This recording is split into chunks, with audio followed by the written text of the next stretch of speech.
Selamat datang kembali pada pembahasan pemaparan saya ya.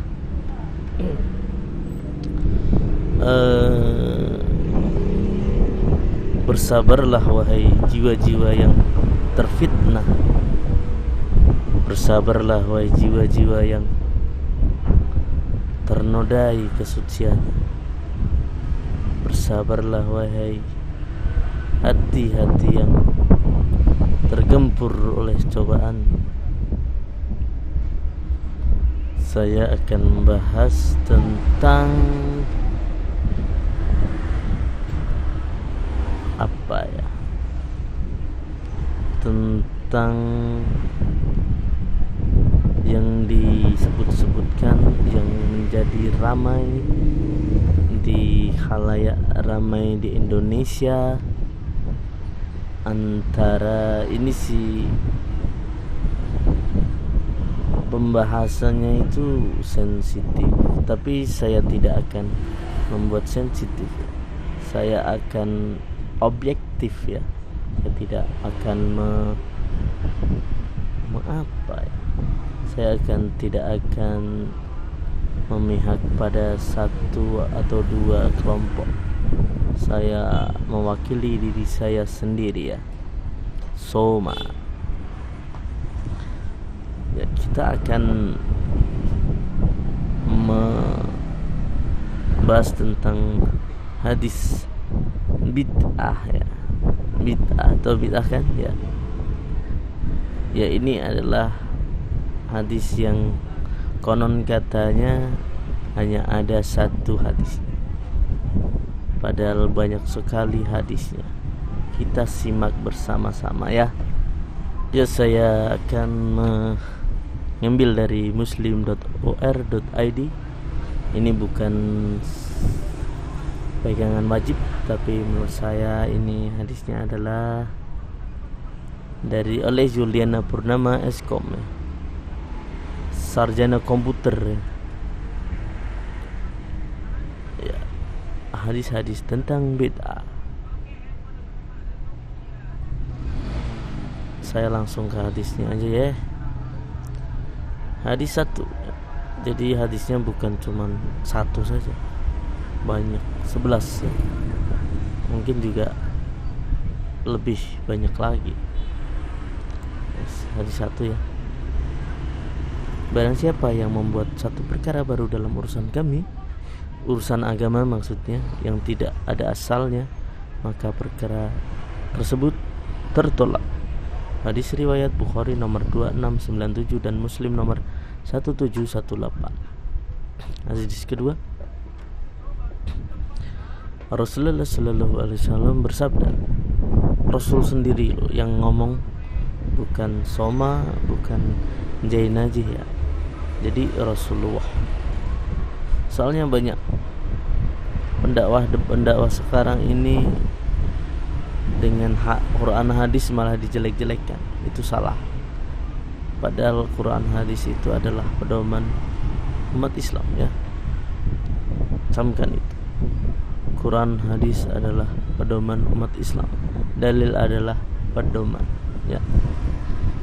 Barang siapa yang melakukan suatu amalan yang bukan berasal dari kami, maka amalan tersebut tertolak. Hadis riwayat Muslim nomor 1718. Ini yang bicara sekali lagi adalah Nabi Muhammad, bukan orang lain. Nabi yang kita ikuti, yang kita solawati bersama sallallahu alaihi Muhammad berkali-kali. Rasulullah sallallahu alaihi wasallam setiap memulai khutbah biasanya beliau mengucapkan, amma ba'du, sungguhnya sebaik perkara adalah kitabullah. Sebaik perkara adalah kitabullah. Dan sebaik petunjuk adalah petunjuk Muhammad, yaitu hadis. Sejelek-jelek perkara adalah perkara agama yang diada-adakan. Setiap perkara agama yang diada-adakan itu adalah bid'ah. Setiap bid'ah adalah kesesatan. Hadis riwayat Muslim nomor 867.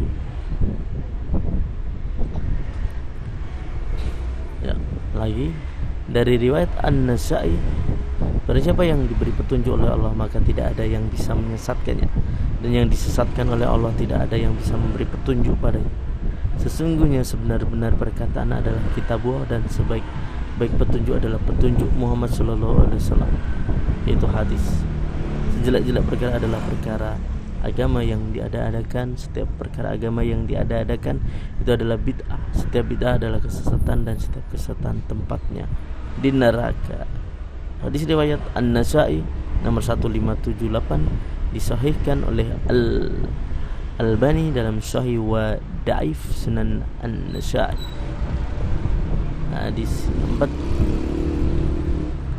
Rasulullah sallallahu alaihi wasallam bersabda, "Aku wasiatkan kepada kalian untuk bertakwa kepada Allah tentang tetap mendengar dan taat kepada pemimpin, walaupun yang memimpin kalian adalah seorang budak dari Habasyah.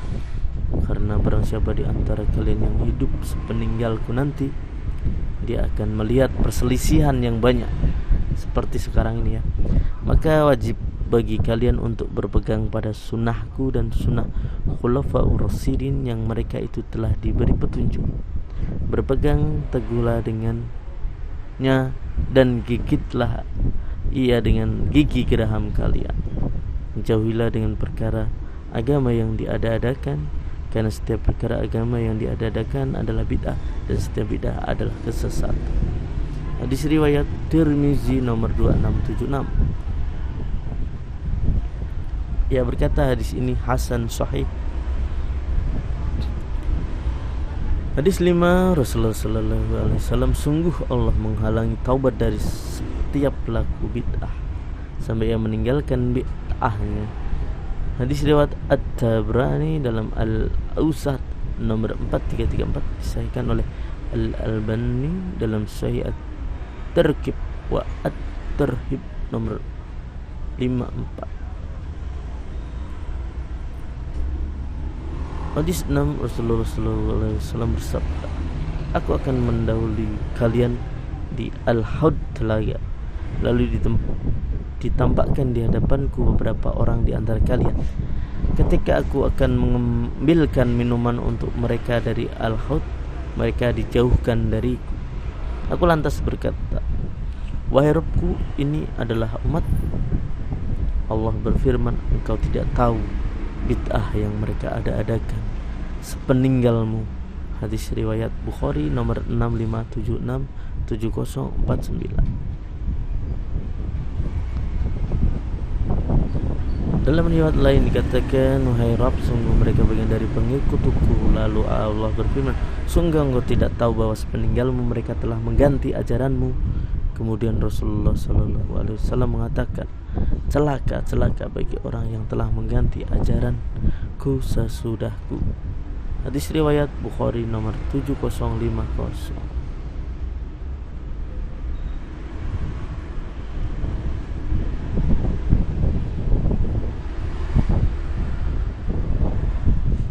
Al-Aini ketika menjelaskan hadis ini, beliau berkata, hadis-hadis yang menjelaskan orang-orang demikian yaitu yang dikenal oleh Nabi sebagai umatnya, namun ada penghalang antara mereka dan Nabi, dikarenakan yang mereka ada-adakan setelah Nabi wafat. Ini menunjukkan setiap orang mengadakan suatu perkara dalam agama yang tidak diridhoi, bahwa itu tidak termasuk jamaah kaum muslimin. Seluruh ahlu bid'ah itu adalah orang-orang yang gemar mengganti. Langsung saja ke hadis 7 ya. Rasulullah sallallahu alaihi wasallam bersabda, Nabi Muhammad sallallahu alaihi wasallam bersabda, sungguhnya di antara perkara yang datang pada kalian sepeninggalku nanti, yaitu akan ada orang pemimpin yang mematikan sunnah dan membuat bid'ah. Mereka juga mengakhirkan salat dari waktu sebenarnya. Ibnu Mas'ud lalu bertanya, apa yang mesti kami perbuat jika kami menemui mereka? Nabi bersabda, wahai anak Adam, tidak ada ketaatan pada orang yang bermaksiat pada Allah. Beliau mengatakan 3 kali. Hadis riwayat Ahmad nomor 3659, Ibnu Majah nomor 2860, disahihkan Al-Albani dalam silsilah Al-Hadis Sahih 2864.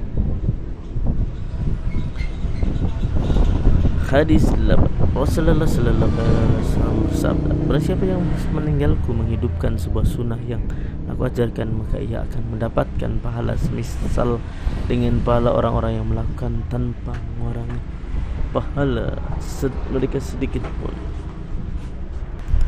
Saya bacakan lagi. Rasulullah sallallahu alaihi wasallam bersabda, barang siapa yang meninggalku menghidupkan sebuah sunnah yang aku ajarkan, maka ia akan mendapatkan pahala semisal dengan pahala orang-orang melakukan tanpa mengurangi pahala mereka sedikit pun. Barang siapa yang membuat sebuah bid'ah adalah yang tidak diridhoi oleh Allah dan Rasulnya, maka ia akan mendapatkan dosa semisal dengan dosa-dosa orang-orang yang melakukannya tanpa mengurangi dosa mereka sedikit pun. HR Tirmizi nomor 2677. Hadis 9, hadis dari Huzaifah ibnu Zaman, ia berkata, wahai Rasulullah, dulu kami orang biasa, lalu Allah mendatangkan kami kebaikan berupa Islam, dan kami sekarang berada dalam keislaman. Apakah setelah semua ini akan datang kejelekan? Nabi bersabda, ya. Apakah setelah itu akan datang kebaikan? Nabi bersabda, ya. Apakah setelah itu akan datang kejelekan? Nabi bersabda, ya. Aku bertanya, apa itu? Nabi bersabda, akan datang para pemimpin yang tidak berpegang pada petunjukku dan tidak berpegang pada sunnahku. Akan hidup di antara mereka orang-orang yang hatinya adalah hati setan namun berjasad manusia. Aku bertanya, apa yang mesti kami perbuat, wahai Rasulullah, jika mendapati mereka? Nabi bersabda, tetaplah mendengar dan taat kepada penguasa. Walau mereka memukul punggungmu atau mengambil hartamu, tetaplah mendengar dan taat. HR Muslim nomor 1847.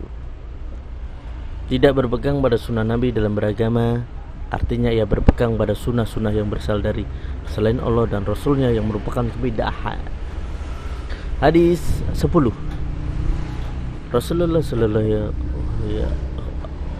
sallallahu alaihi wasallam bersabda, orang yang akan pertama kali mengubah monggo kita bacakan lagi saja. Rasulullah sallallahu alaihi wasallam bersabda, orang yang akan pertama kali mengubah sunnahku berasal dari Bani Umayyah.